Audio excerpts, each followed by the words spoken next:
Hello and welcome! We're gonna go back down the ocean and we're gonna talk about a long-awaited sequel with Finding Dory. I remembered something important! Something important? What? Finding Dory was finally released in 2016. This was a movie that was overwhelmed with tons of hype, and everyone wanted the sequel for years and years and years, including the main star, Ellen Degeneres.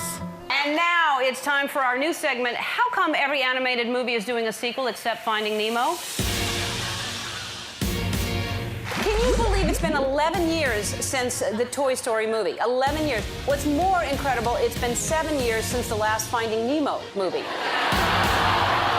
And we finally got it, and in my opinion, it did not live up to the hype that we wanted it to. I prefer Dory as a supporting character, I've learned over the years.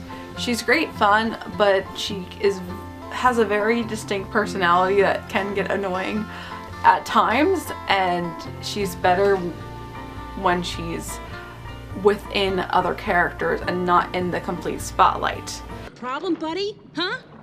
Do you? Want a piece of me? Yeah. Ooh, I'm scared now. What? That being said, the first time I saw it, I think because I was expecting so much hype, it failed to deliver because we wanted so much. Going in the second time around and me watching it again recently, I enjoyed it so much better than I did the first time. I still prefer Finding Nemo though. This is another case where the sequel is never superior. And the characters are really great, but I feel like Mr. Ray got on my nerves a lot more in this film, as well as Dory got on my nerves a lot more because she has her short-term memory loss as a handicap, and she uses that as a handicap. I suffer from short-term memory loss. Yes! That's exactly what you say. And I have to remember, like I've said before with Inside Out, these are films not only for families but more for kids, and they have different mindsets than we do. So what I will find annoying, they'll actually enjoy most likely, and that's something that I know I have to keep in the back of my mind. So I don't get annoyed at these characters learning their lessons and learning to overcome challenges, because that's what they're supposed to do. That being said, I really love the new characters that were included with this film. You may know by now that I am an avid Sunny in Philadelphia fan, so the fact that Caitlin Olsen was part of this and she played Destiny the Whale was fantastic. He can see you! Okay, tell Dory to go left. He says go left! Ooh, straight! Straight! Holy Neptune, she's not alone! What? What is it? I can't tell, but it's coming for her! Oh no! Dory, swim! Swim the other way! Okay, great. Let's do it 10 more times. Yeah! So we've had more than half of the Sunny cast. We've gotten Danny DeVito in so many Disney films, Charlie Day we talked about recently, and now we have Caitlin Olsen, so we just have to get the two other cast members on board with films, and then we'll have the whole set related to Disney, and it's exciting. Well, first of all, through God, all things are possible, so jot that down. And we may have some characters that don't have any speaking roles that honestly stole the show. Because first we have Becky. You better call Becky with the good hair. Becky is one of my favorite parts of the movie. She is hysterical and she honestly steals the show.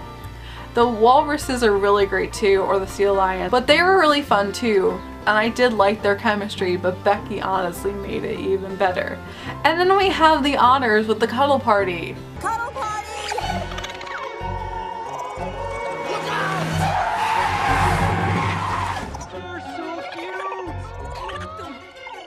And Cuddle Party was the best part of the film, and they don't talk at all. They just are manipulating how adorable they are and using it, and it's great. So those minor supporting characters were much better to me than the actual main characters. Dory and Hank, who is our octopus, they're strong characters, but I didn't appreciate them. They do work well together, but I couldn't connect to their relationship.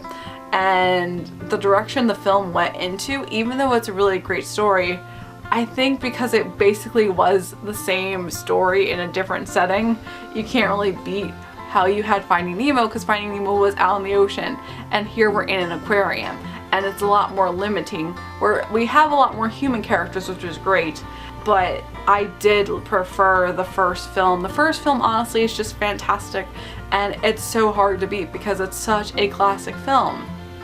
And you can explore all the ocean, and you have all these different types of ocean characters, whereas you have the characters, but because they're in the aquarium, they're kind of similar, and they don't do the same thing for me. And they sort of repeat the same movie twice with different results in a different location. I mean, it's still fantastic. It's still a great film, and I did enjoy it the second time more than I did the first time. It's still a fantastic film, but you have to be aware that it is a very similar plot line compared to the first, and it is the same story. So take that into consideration. It still does its job, and I still love it very much. Tomorrow we're going to be talking about another sequel with Cars 3. So stay tuned, and as always, I hope you have a magical day, and I will see you real soon.